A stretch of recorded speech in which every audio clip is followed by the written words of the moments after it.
the study that kind of changed the game for me whenever I was in undergrad was learning about this kitten experiment. It's a super classic experiment, like 1970.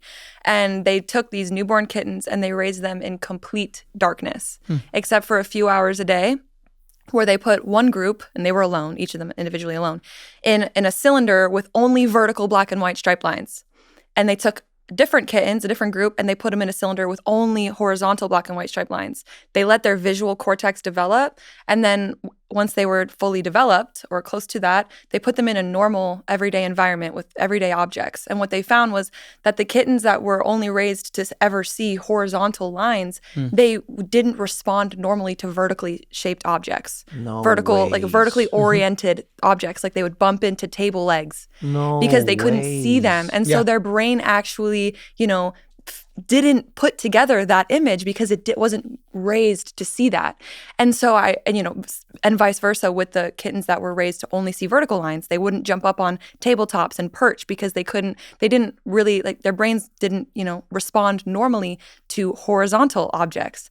So I kind of just was sitting there like, damn, if these kittens are only really able to respond in an accurate or appropriate way to things that they grew up seeing, what am I not seeing because of the way I was raised, right? The jobs, money, opportunities, relationships especially, we grew up seeing certain types of relationships between our parents, education, what am I missing now that is probably right in front of me, but my brain's not constructing that experience because it isn't programmed for it. It's not so obvious to you. Right. And so that I think was one of the first realizations I had where I was like, okay, what I'm wanting my future to look like, if it's different than what my past has looked like, then I'm going to have to change my brain so that I can construct that experience. And it shows this little gap that has become a huge crevice in society where sciences replaced art because academia replaced art.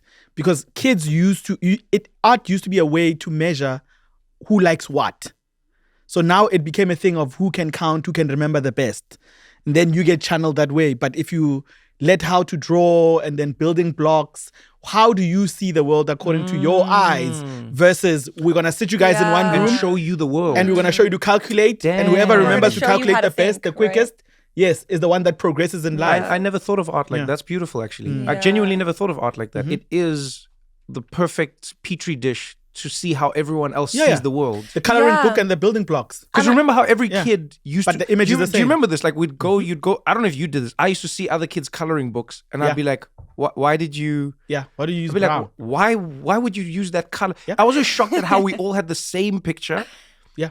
And everyone chose completely... And they were like, this is how I see the world. And I was like, none of us even see color the same way. Yeah, that one's still... Or remember the building blocks? You'd be like, what is that? They'll be like, it's a house. You'd be like, that doesn't look like... Right. Well, that's why I always say, we also didn't even come to this planet to live in the same reality or experience the life the same. We didn't come Getting hot now! We didn't come here for that. I actually had a dream about that recently because I was sitting here thinking, I literally a few weeks ago, I had a dream about this, or maybe a couple months ago, where I was kind of how do I not care what other people think? How do you not care what other people say you should or shouldn't do? And then I literally had this dream about the neuroscience of reality and how no two people's brains are constructing the same experience, right? Because your brain is what's constructing your experience, not your eyes. We've already discussed that. Yeah. So it's okay, no two people are experiencing the same reality. Therefore, how can you take anybody else's input and apply it to your own life verbatim, word for word? It doesn't make sense.